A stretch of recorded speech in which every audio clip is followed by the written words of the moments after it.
Okay, our next presentation is by Tom Shewfelt, who is Sales Manager for the Protective Linings Division at Polycor Limited and has been in the rubber sheet manufacturing industry for 7 years and works extensively with lining applicators, users, and rail tank car professionals throughout North America, Europe, Middle East, and Africa. And he previously had a 25-year career in the foundry industry. So, Tom. Good morning. I'm going to talk a little bit about rubber linings that are near and dear to my heart. Do a bit of a technical update, where we're at today, some of the things that we're doing, both on the rubber side of things and on the adhesive side of things.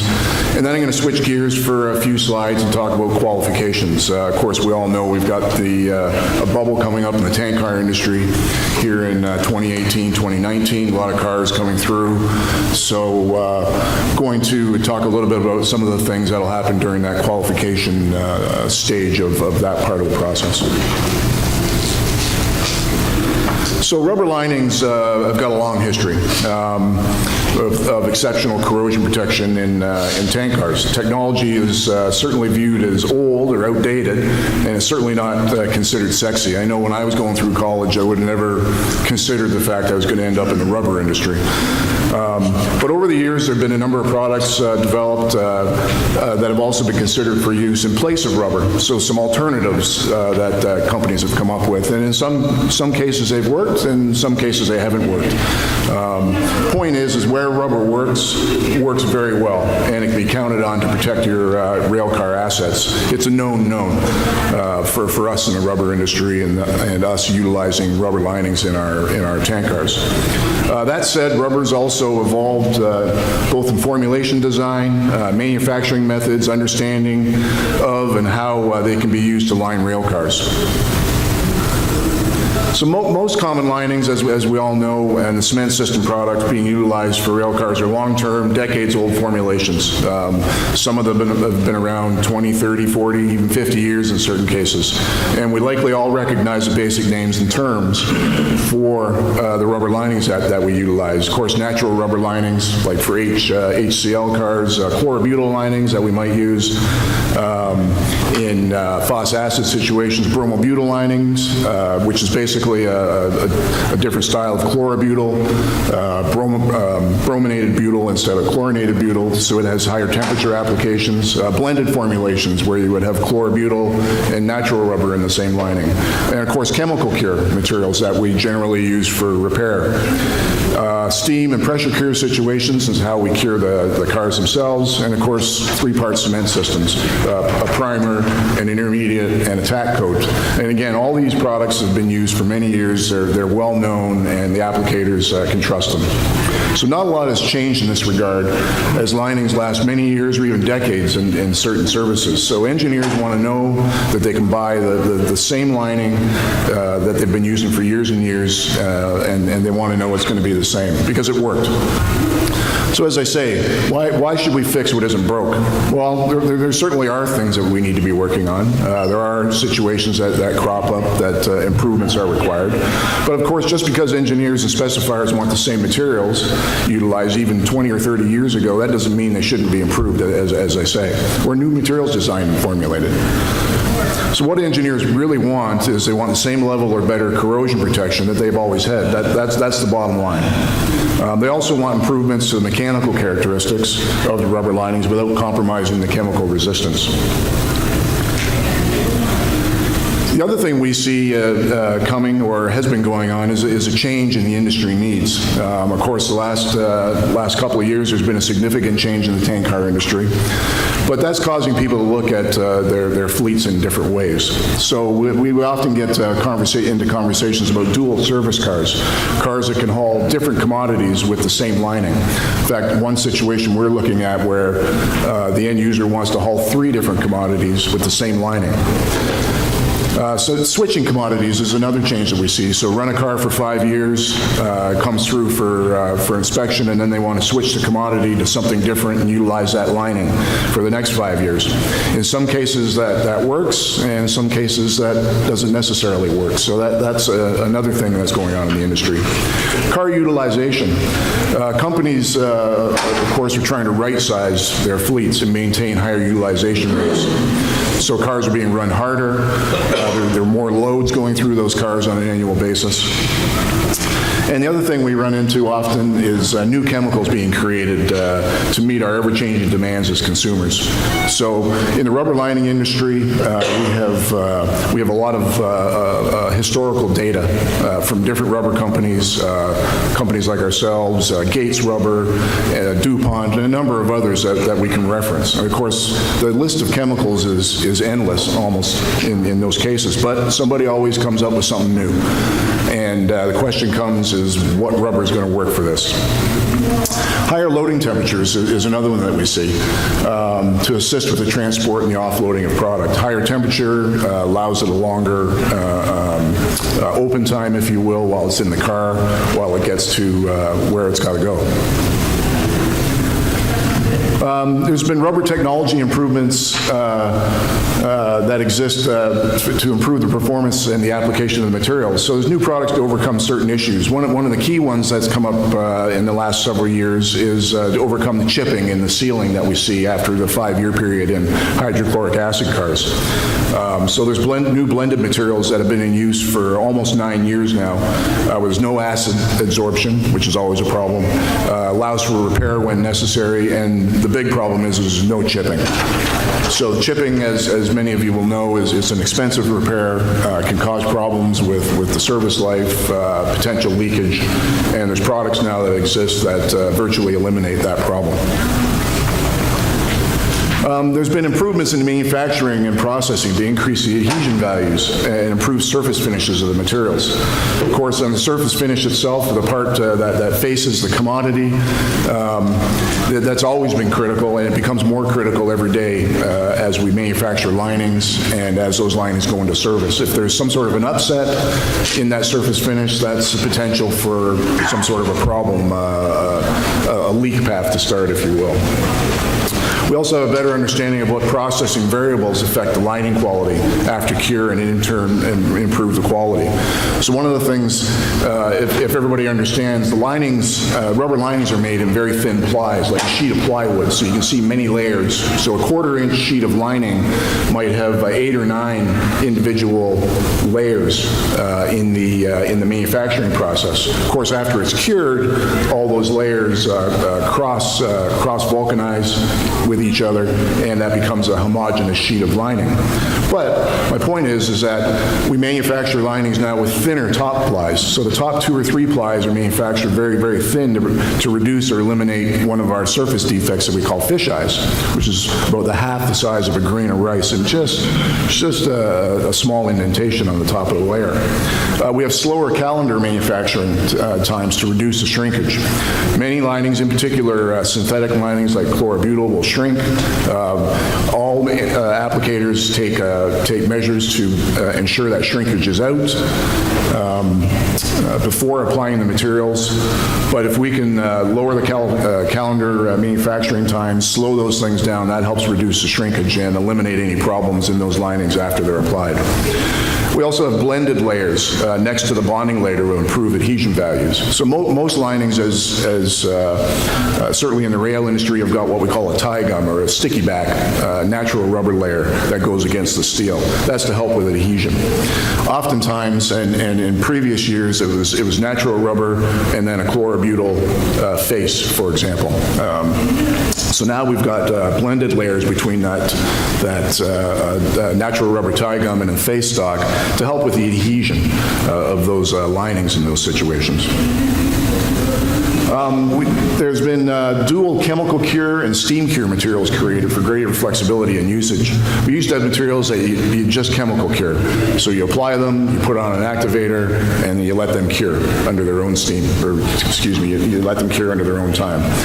And then, of course, we've got the standard materials that we have to cure using steam.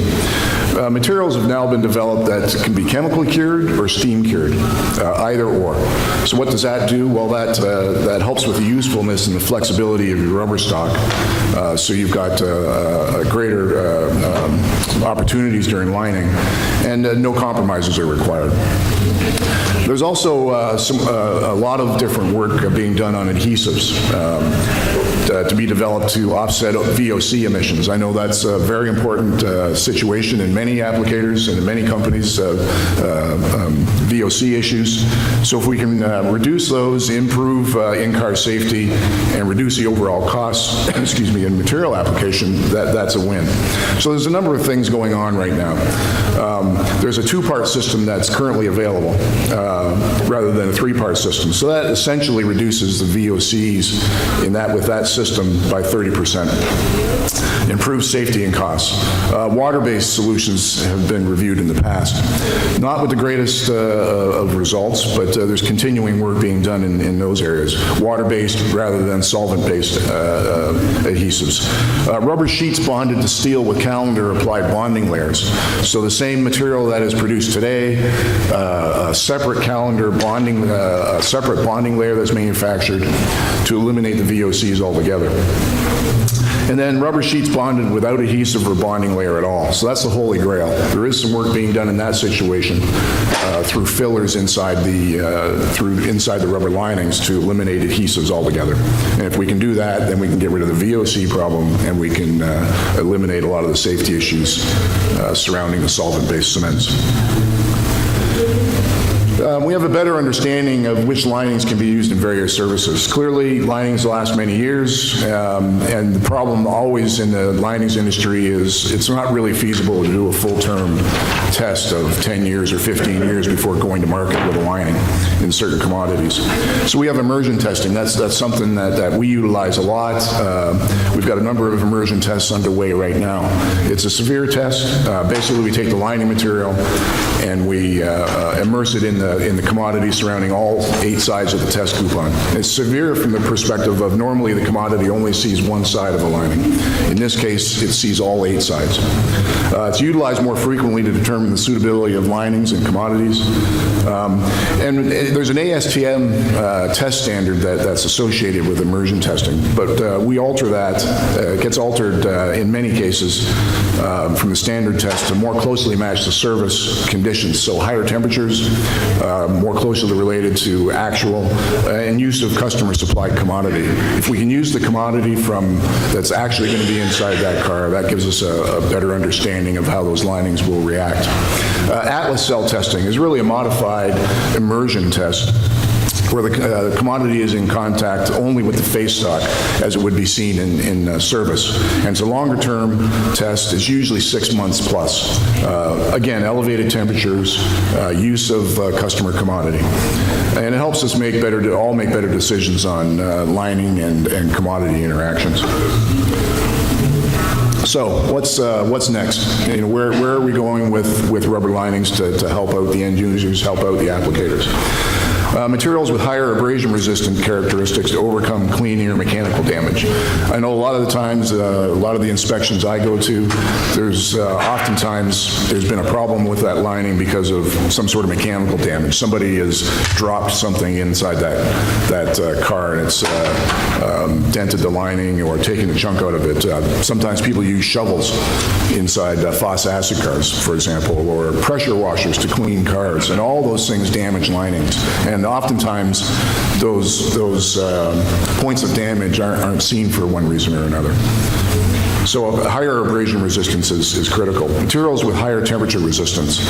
Most rubber linings today, the maximum temperature is around 250 degrees Fahrenheit is the most that we have linings for. So even with natural rubber linings are around 160, 170 degrees Fahrenheit, trying to come up with ways to increase that temperature resistance in those types of linings, as well as increase that max temperature of 250, say up to 300 is the next level that we're looking at. Improvements in rubber filler technology.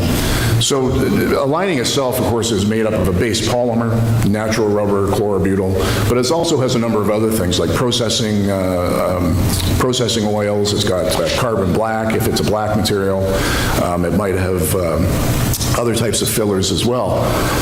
So we're looking at, people are looking at things where using nanotechnology to help with permeation resistance, ultra-high molecular weight polyethylene as a way to improve abrasion resistance, and also help with the permeation rates of chemicals and the extraction of the formulation ingredients. Rubber linings are going to wear out. I mean, they're sacrificial. That's their purpose. So if we can slow down the permeation of chemical into the lining, or slow down that extraction of ingredients out of the lining, then we can create longer service life materials. So switching gears a little bit, we'll talk about qualification needs. Again, we've got this bubble coming up. All cars are going to go through a qualification both internally and externally. And so there's some key things that have to be done every time. This is something that we at Polycorp preach on a lot because it's important. And a lot of these things are not well known by the masses, how they should be done or when they should be done or what to look for. Hardness testing. It's quick and reliable means to determine the quality and the age of the lining. Every time you get inside that car, you should check the hardness. I sat in a meeting a couple of months ago and somebody said to me that they never check the hardness of the lining. They're not supposed to check the hardness after it's been in service, which is completely wrong. I mean, if you do one thing when you go inside that car, check the hardness. It'll tell you if the lining's been contaminated from chemicals or if it's been had any heat aging problems. Softer or harder than expected from the specification could mean something's wrong with that lining or there's some sort of irreparable damage. The hardness is a quick status report of the lining performance. So it'll tell you if it's where it should be for that age of that lining, whether it's 5 years, 10 years, 2 years, 8 years. The hardness should also be checked in several places throughout the car. The heads, the ceiling, the vapor space, floors, walls. Everything should be tested and documented. And you want to check all those areas in enough spots to ensure that something hasn't happened in the vapor phase of a car, or it hasn't happened, something hasn't, heavy organic hasn't gone to the bottom of the car. That's why you need to check above and below the liquid line, ends of the car, and so on. Spark testing. Of course, spark testing checks for pinholes or other discontinuities due to the age, damage, or even workmanship in application. Should be completed at every opportunity to be in the car. You're not going to hurt the lining by doing a spark test. There's been research done that we've looked at how often we should do spark testing. If we did it once a year, are we starting to damage the lining after time? And that's just not the case. There's no evidence that suggests that. So every opportunity you should do a spark test.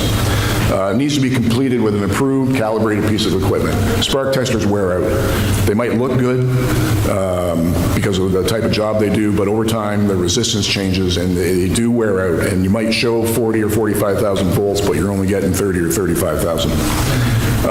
Should be completed at the maximum allowable voltage for the specific type of rubber. So hydrochloric acid cars, natural rubber, 45,000 volts. Won't hurt the lining, gives you the maximum length of spark, and that's what you should use.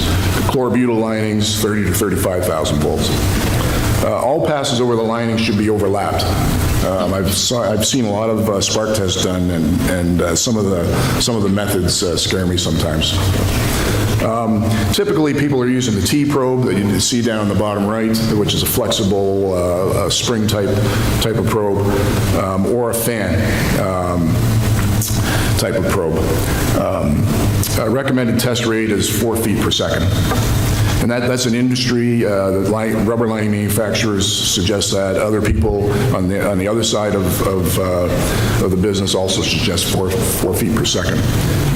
So what I've got is a quick video here just to show you what 4 feet per second is, because I think you'll find 4 feet per second that we all recommend is a whole lot slower than what people are doing spark testing at.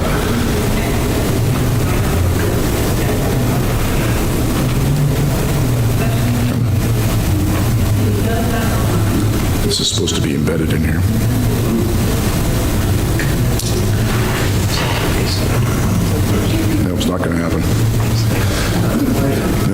It's only 4 seconds long. The point of it is the speed that spark testing is done is important. Based on this trial at 4 feet per second, people are doing it at twice or 3 times that rate of speed, and there's that opportunity that you're going to miss some sort of a pinhole defect during that time. The other thing about spark testing that I should point out is that it's not 100%. Spark test is only really complete if it has 100% visual inspection at the same time. Spark testing will not find a leak, what we call a channel leak. So at a 2-inch overlap where you have a seam that runs parallel to the wall of the car, that seam or that is 2 inches long, a spark will not find a gap if there's a hole or a gap or a piece of string or anything else in that particular area. So that's why it's critical that 100% visual inspection is done at the same time as the spark test. Visual inspections, as I just mentioned, is as important as the spark test or the hardness testing. Should be done in conjunction with the spark test. And an experienced inspector with knowledge of the rubber lining application, manufacturing, and service should conduct inspections, as many decisions get made during that point in time. What repairs need to be done, what repairs don't need to be done, does that lining continue to be serviceable after it's inspected, should it get relined? So there's a lot of things. If you don't understand what it is you're looking at, then you might not get the proper inspection. Visual inspections should concentrate on the seams, overlays, and any repair areas that have been done previously where leak potentials may be. And 100% of the lining must have a close inspection, marking any questionable areas for further review or alternate opinion. Documentation. Of course, documentation has become a significant part of all of our lives, whether you're in the railcar business or linings or elsewise. It's important, and of course, regulatory requirements demand it. Outside of the typical needs, it's suggested that a complete visual picture documentation be made for future reference. That becomes an investigative or learning tool. You know, I've been in a number of cars, you look at it, it's 10 years old. Well, what did it look like at 8 years old or 5 years old during a previous inspection? If you had those tools to go back to in a database, it would be helpful. Not only for the end user, for the lining manufacturers, as well as the applicators on how things are taking place over time. Particular attention should also be paid to minor cracking or other physical damage and any concerns at seams. Areas that do not require repair but may appear to be out of the norm should be noted for the next inspection. Repairs. Appropriate repairs can take place after all inspections and documentation of the existing lining can be undertaken or have been undertaken. Repairs should always follow the manufacturer's guidelines for the application of the materials, so the rubber manufacturer's guidelines. All repairs should be made with the designated repair material for a given product. So any base lining material has also got a repair material that's approved for use with that.